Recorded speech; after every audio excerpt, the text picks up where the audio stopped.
I'm Neha Khanna, and here's wishing all our viewers a very happy Independence Day. Now, on the 71st Independence Day, as Prime Minister Narendra Modi sent out a tough message to anti-India elements, Pakistan's role in Kashmir violence has been proven beyond all doubt. The government's RTI reply, a copy of which is with Newsx, blows the lid off Pakistan's lies. According to this reply, a total of 664 incidents of stone pelting have been registered till June in 2017 alone, and 1,073 security forces have been injured as Islamabad continues waging its proxy war. जब भी दोनों मुल्कों में आपस में कशीदगी होती है, उसका सबसे ज्यादा खिमियाजा हमारी रियासत को भुगतना पड़ता है। मुझे उम्मीद है कि मरकजी सरकार जिस तरह वो बाकी मामलों को पिछले 70 साल में बातचीत से हल किया है, इसी तरह यहाँ के मामले को भी, ये इंसानी मसला है। वाजपेयी जी ने कहा था कि जम्मू कश्मीर का मसला हम इंसानियत के दायरे में हल करेंगे। मुझे उम्मीद है कि वो इस बात पे अमल करके जम्मू कश्मीर के लोगों को इस मुसीबत से, इस तकलीफ से बाहर आने का मौका देंगे, क्योंकि बातचीत ही वाहिद हल है। ये हमारे एजेंडा ऑफ अलायंस में भी है। For more on these statistics, let's now go across to Saurav Sanyal. Saurav, what details can you share with us as far as the government's RTI reply in this context is concerned? Well, that's right, Neha. In fact, this is the big Newsx exclusive, and this is the document, in fact, two documents that we completely lays bare the devilish designs of Pakistan, essentially, and how Pakistan and Pakistan-funded terror agents who are now under the NIA scanner, how they have been of late trying to foment trouble in the valley. Clearly, if I could quickly draw your attention, Neha, to this document first. Now, this is an RTI response dated 17th of May 2017. And here, if you look at it, it talks about the stone pelting incidents in the valley. And till March, the figure actually stood at 139. So 139 instances of stone pelting recorded as per the government data here. This is an RTI response that has come in from the Ministry of Home Affairs. This was the figure till March. Now, it roughly worked up to about 46 instances per month. But now, let's quickly take a look at what the latest figures are showing. In fact, this is the latest figure that we have got. This is dated the 26th of July 2017. And here you look at the figure, Neha, it says that stone pelting instances till 26th of June, remember not the full month of June even, it says that it stands at 664. So roughly, Neha, from about 46 instances per month, the stone pelting instances have now shot up to about 175 per month, which is a jump, straightaway a jump of about 73% jump that one is seeing in the last 3 months. If we compare the figures from March to 26th of June, for argument's sake, if we take it till the end of June, 73% jump in instances of stone pelting that have come to light. So clearly, the Pakistan, however, it might live in denial. However, we see that, leaders like Omar Abdullah, they equate security forces with, terrorists. But this is what the facts are. This is in black and white document that we have access, Neha. It clearly nails Pakistan's role in how Pakistan has been fueling unrest in the valley. All right, thanks for that, Saurav. Let's also get some reactions that we are, in fact, getting at this point. Kuldeep Khoda, former DGP of Jammu and Kashmir, and Rahul Jalali, senior journalist, with us on the phone line at this point. Mr. Khoda, let me come to you first.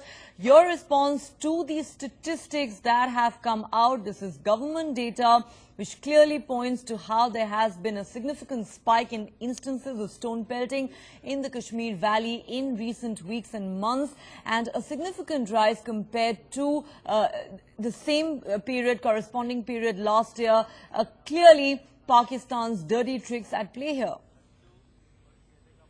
We have to view this increase in incidents of stone pelting from the point of view of recent successes of security forces in eliminating some of the top terrorist commanders. And this is frustrating the terrorist ranks and also Pakistan equally. And Pakistan is always interested in keeping the Kashmir pot boiling and engage the youth in the destructive activities. And if we compare the figures with last year the Burhan Wani incident happened in the month of July, on 8th July to be precise. And before that, the situation was much better. So, the comparative figures from the realistic angle can be after July.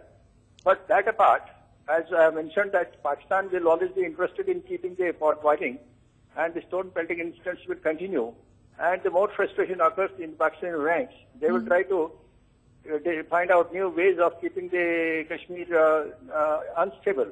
So we have to manage this response equally well, and the SOP which is devised for the purpose has to be effectively enforced to keep them at bay. They will also try to disturb the encounters which are going on in different places from time to time, and which they have been doing. So this is to be viewed absolutely from the angle of Pakistan and the direction from across. The funding which has also got choked is also disturbing them. Absolutely. So this is what the situation is at the moment. All right, Mr. Kota, thanks so much for sharing your perspective with us. At this point, let's also go across to Rahul Jalali, senior journalist on the phone line with us.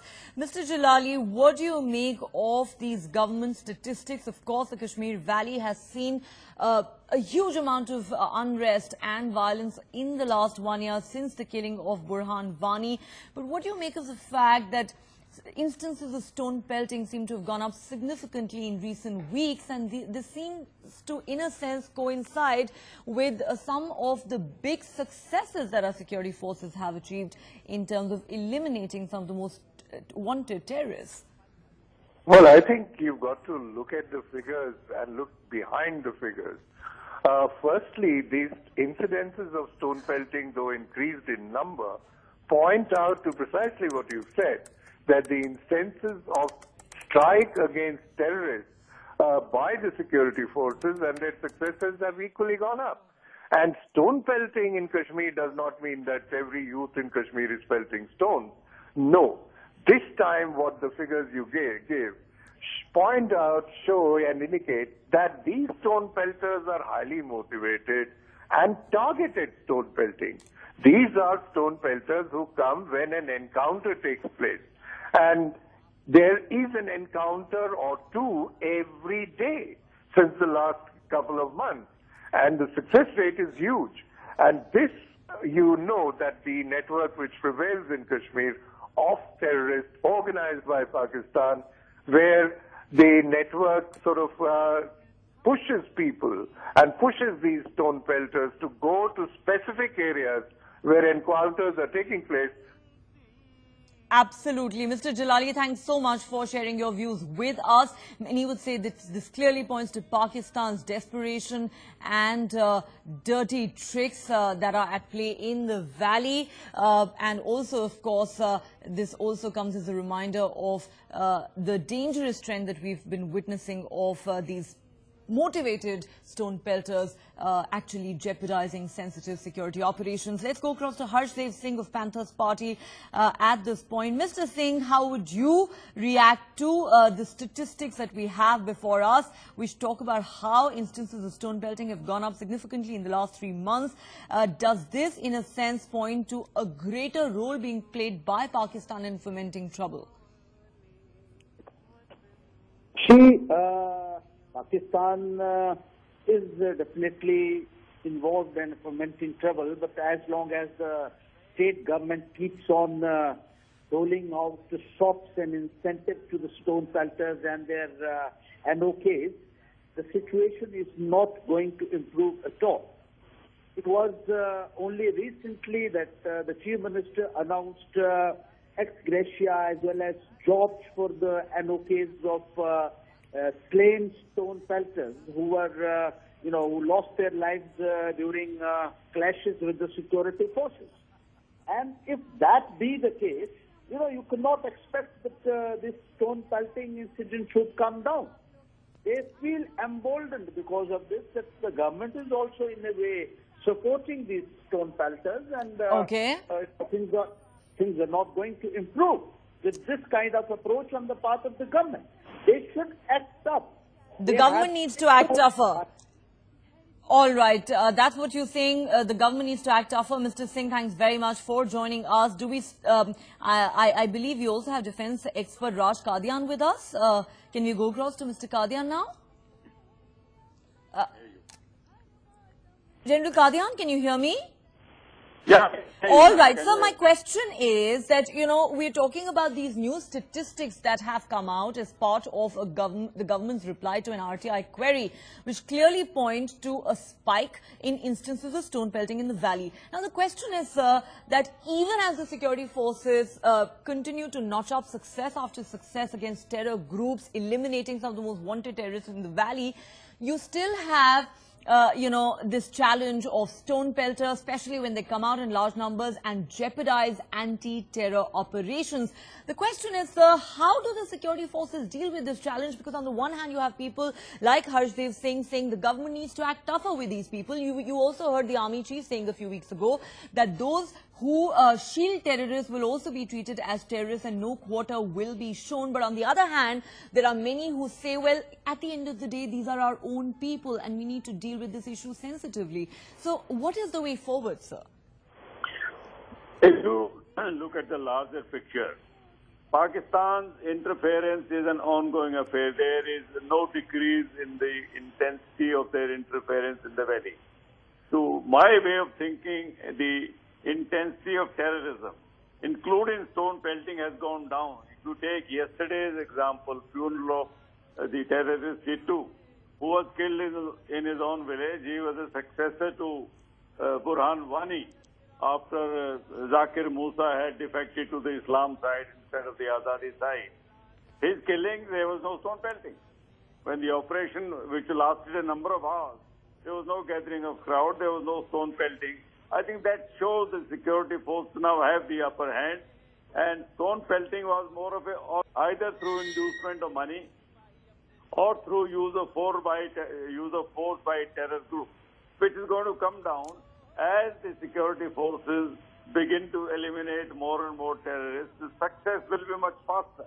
All right. Then the local people will have confidence and they will come forward and give the information.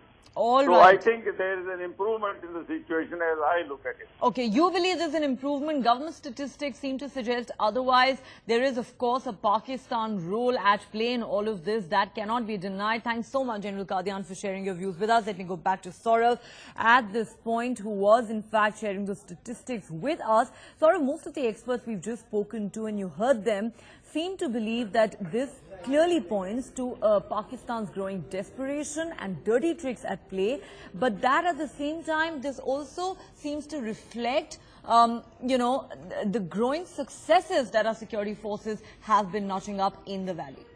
Well, absolutely, Neha. While, you know, one couldn't agree more with the guests who joined us on the broadcast about the role that Pakistan is playing and the tricks that Pakistan is engaging in to foment trouble in the valley at the drop of a hat. But also, since you mentioned the point about security forces, Neha, this document also talks about the security forces. In fact, if I could draw your attention over here, once again, I'll point to this figure first, which talks about the number of security forces who were injured. Now, if you look at the figure till March, here it is. This is the column. Security forces injured. The figure stood at 357.